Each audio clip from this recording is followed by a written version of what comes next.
Hello mga kol, welcome back na naman dito sa ating YouTube channel. For today's video mga kol, meron naman tayong bagong finish na unit dito. DE17V 4x4 manual transmission RO6A engine VVT. So this unit is non-turbo. Check natin kung ano yung package at saka magkano yung presyo nito at saka presyo ng basic finish. So makita natin mga kol yung color ng ating unit is two-tone black and pearl white. So makita natin dito stock yung ating headlight. So, kita natin napaganda ng kulay natin mga kol. Ansal urethane paint yung gamit natin sa ating unit. Makita natin dito mga kol is naka-steel bumper, complete LTO registered, direct na sa ating buyer.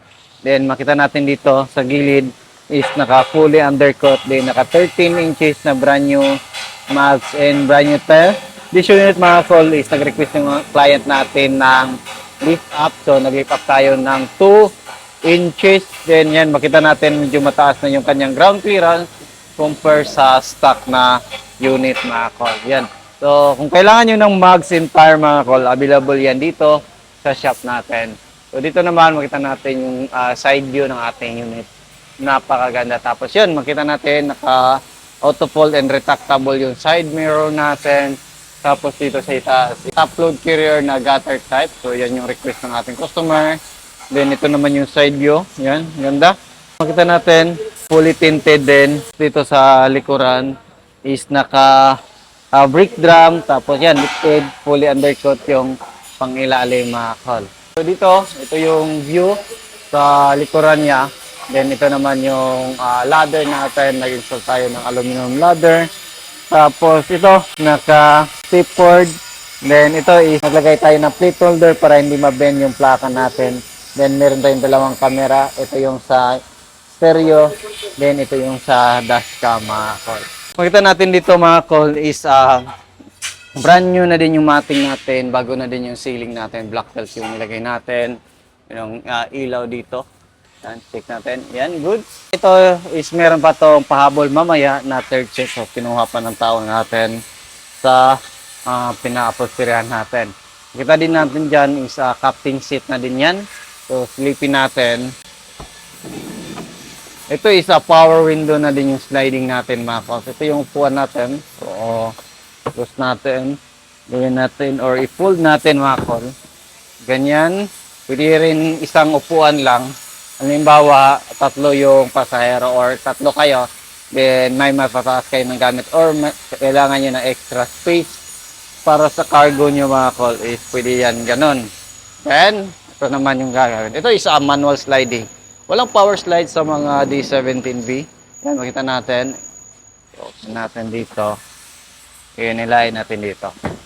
So, yan yung view dito sa gilid. Then, yan. Ito yung itaas. Then, ito naman yung sa upuan. Titingnan natin dito. Ito yung view sa pinakadulo mga kol. Yan, napakalawak. So, kung kailangan nyo ng sasakyan na multi-purpose, ito yung the best para sa inyo mga kol. Ito yung mga may recommend natin na sasakyan para magsimula magnegosyo, magsimula mag-camping, outing, so pangmalengke, then pang pamilya. Diba? So dito tayo sa harap. Ito naman, lipin natin. Yan, auto fold and retractable yung side mirror natin. Ayan, good. Power window. Good spin mga kol. Then right. Akyat natin. Tapos dito yung sa likuran. Then, yan, makita natin kung kailangan natin ng mga space. Meron tayong space dito. Then, bottle holder, cup holder. Then, yan, napakalamig ng kanyang aircon. Tapos, yan, dito mo is 4x4 switch, headlight adjuster. Then, yan, makita natin dito. Luster panel niya mga kol. So, door indicator, handbrake. Ito is yung kanyang steering wheel stock. Ito yung sa park light, headlight. Then, dito naman yung sa wiper natin sa kabilang side mga kol. So, ito naman yung dashboard natin. Yung kulay ng dashboard natin is back to original. Tapos, yun is naglagay tayo ng 7 inches touchscreen with reverse camera. Then, dashcam sa taas. Then, meron siyang extra lagayan. So, ito yung kaganahan sa mga power window na unit is meron siyang lagayan dito sa itaas mga kol. Yung siyang ilaw dito. Tapos yun is mga sun visor kompleto. Yan, ito yung original na ORCR. Ito, 5-speed manual transmission mga kon. Rare lang tong mga ganitong unit mga kon na manual. Kasi kadalasan ginawa sa Japan is yung mga Steptronic na unit. So yun, dito naman, ito yung ating clutch pedal, brake pedal, din yung ating accelerator pedal. Yung accelerator pedal nito mga kol is no cable or wala ng cable mga kol. Meron na siyang sensor. Then yung kagandahan sa mga ganitong model mga kol is tipid sa gas. So, ito yung the best nito mga kol. Upo tayo. Ayan. So yun, yung view natin pag tayo dito mag-drive. Ayan. So, sana makapag-POV ulit tayo. So, medyo sa ngayon kasi, kaka-opera lang natin, medyo mahirapan pa tayo sa ating, may minsan kumikirot pa yung sugat natin. Headrest, then ito din yung upholstery na napili ng ating customer. Silipin natin yung makina ng ating sasakyan. So, dito natin masilip.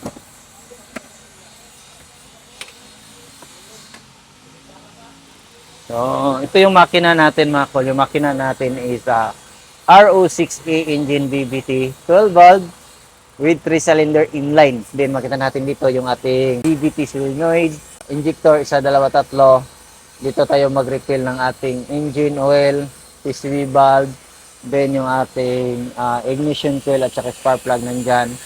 Oxygen sensor, camshaft sensor, then yung ating temperature sensor. Then, yung ating knob sensor. So, dyan natin makita. So, yung gamit pa rin natin yung ating prime lobe, lubricant oil mga kol. Silipin naman natin sa kabilang side. Ayan o. Ganda. Yung 17B. Silipin natin dito. Ayan. Dito mga kol, yung ating alternator, throttle body. Ayan, makita natin yung throttle body natin mga kol. Ito yung ating air filter housing, main fuse box, then yung ating ECU. Nandito yung ating ECU mga kol. Dito tayo mag-check ng ating engine oil. So, yan yung bagong change oil yung ating makina. So, aircon compressor is nandito. So, dito naman yung ating hood opener. Sleepin natin. Ayan. Yung stick. So, dito naman makita natin yung ating coolant reservoir, brake fluid reservoir, din yung ating windshield washer reservoir. Ito is lahat ng unit natin is coolant yung ginamit natin para sa cooling system para mas tatagal yung unit natin mga kol. So, heavy PMS under chassis. So, with warranty din tayo dito mga kol. So, kung gusto nyo ng ganitong unit, is mid to order pa rin tayo. Pwede kayo bumisita dito sa shop natin sa Purok Barangay Santo Niño, Carmen, Davao del Norte. So, matanggap din tayo ng overland setup katulad niyan. So, rooftop tent, awning tent, accessories pang overlanding is our performance product, PIEE. So, yung oil natin dito is yung ating prime lube lubricant oil. So, yan yung magandang oil para sa video dito sa Pilipinas mga kol. No anti-freeze, then nagdagdag ng 15% viscosity index para sa oil improver. So, makita din natin dito yung ating mga adventure king owning mammoth fit out system. Then, meron din tayong wheel alignment, wheel balance. So, sa gusto magpa-repair, so, accept din tayo dito ng repair and maintenance sa inyong sasakyan. Undercoating, under chassis, heavy PMS, basic PMS. Then, mga accessories mga kol. Meron din tayong 70 mi PIE product dito mga. Pwede kayo mag-contact sa ating contact number na 0917-8252-412 or 0920-339-4607. So, yan lang muna yung ating video for today. Maraming salamat sa iyong patuloy na pagsubaybay sa Balilog sa ating channel. Don't forget to like, share, and subscribe din sa rin natin notification bell for updated kayo sa mga next video upload kagaya nito. Ingat po mga kol and bye-bye.